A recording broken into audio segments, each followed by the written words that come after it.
네, 오늘 글로벌 픽 순서는 서진석 기자와 함께합니다. 어서 오시죠. 안녕하세요. 첫 소식 보겠습니다. 자, 방역 패스와 백신 갈등, 이게 우리나라만의 문제는 아닌 모양이네요. 그렇습니다. 백신 접종 여부에 따라 다중이용시설 이용을 제한하거나 특정 직업군에 백신을 강제하면서 갈등이 이어지는 건데요. 유럽과 북미 등 세계 곳곳이 몸살입니다. 독일은 지난달부터 병원 등 보건 분야 종사자에게 백신 접종을 의무화했고요. 프랑스는 백신 접종자만 다중이용시설과 대중교통을 이용할 수 있도록 하는 법안을 추진하고 있습니다. 미국 정부도 100인 이상 민간 사업장 종사자와 미취학 아동을 가르치는 교사 등에게 백신 접종을 강제하고 있습니다. 네, 근데 이게 시민들 반발도 만만치 않죠. 그렇습니다. 이 반발 수위가 점점 심해지고 있는데요. 독일에선 백신 반대론자들이 보건장관 사무실을 습격해 유리창까지 깨뜨리는가 하면 작센주의 총리를 암살하려고 텔레그램에서 모의를 하던 일당이 체포되기까지 했습니다. 또 백신 패스 도입에 찬성하는 프랑스 하원 의원들은 이메일로 살해 협박을 받기도 했습니다.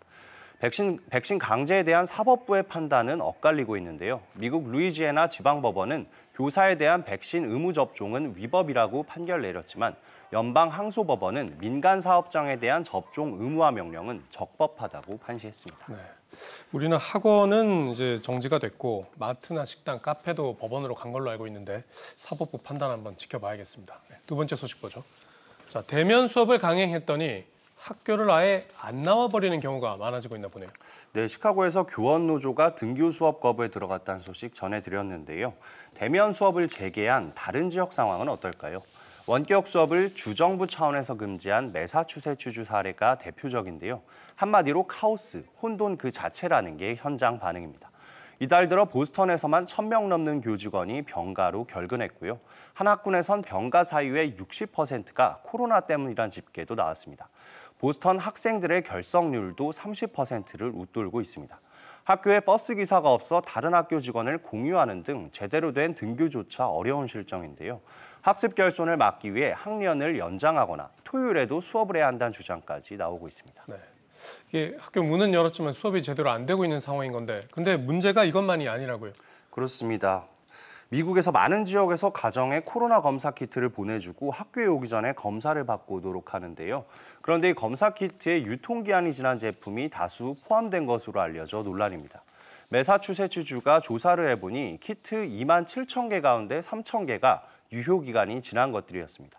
또 우리 기준으로 KF94 마스크라고 알리고 나눠준 마스크가 실제로는 바이러스 차단 효과가 25%에 그친다는 교원 노조의 주장이 제기되기도 했습니다. 네, 이게 대안이 좀 엉성하게 마련됐었던 것 같은데 학교 문 열려면 보다 좀 면밀하게 준비해야겠다 이런 생각이 듭니다. 네, 마지막 소식 보죠. 부모 동의 없이 학생에게 백신을 맞힌 그것도 교사가 백신을 놨네요. 이거 어떻게 된 일입니까? 네, 미국 뉴욕에서 근무 중인 한 고등학교 교사가 17세 소년을 자신의 집으로 불러 직접 백신 주사를 맞춘 건데요. 소년의 부모는 백신 접종에 동의하지 않은 것으로 밝혀졌습니다. 뉴욕주는 18세부터 부모 동의 없이 백신을 맞을 수 있는데요. 결국 부모는 이 교사를 경찰에 신고했고 지난달 31일 체포됐습니다.